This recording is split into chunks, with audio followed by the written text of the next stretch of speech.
Hi friends, మనం చేసే recipe మజ్జిగ చారు. మజ్జిగ చేసుకుని దాంట్లో తగినంత సాల్ట్ వేసుకోవాలి. ఉల్లిపాయలు, పచ్చిమిరపకాయ ముక్కలు వేసుకోవాలి.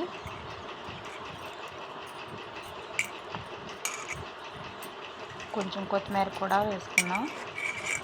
ఉంటే వేసుకోండి, లేకపోతే పర్లేదు.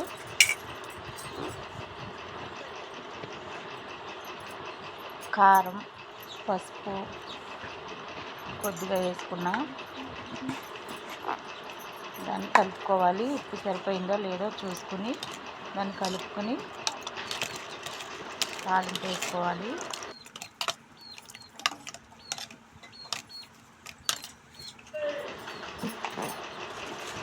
తాలింపుకి పొయ్యి మీద ఒక గిన్నె పెట్టుకొని దాంట్లో తగినంత ఆయిల్ పోసుకోవాలి.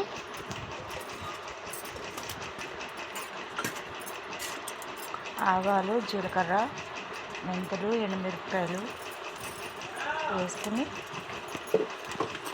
కొంచెం వేసుకోవాలి.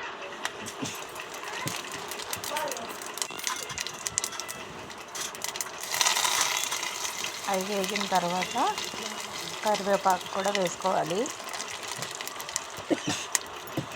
ఆ పోపు మజ్జిగ చారులో కలిపి పెట్టుకున్న మజ్జిగ చారులో వేసుకోవాలి.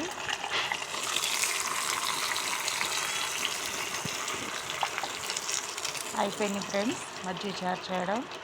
మా వీడియోలు మీకు నచ్చితే లైక్ అండ్ షేర్, సబ్స్క్రైబ్ చేసుకోండి.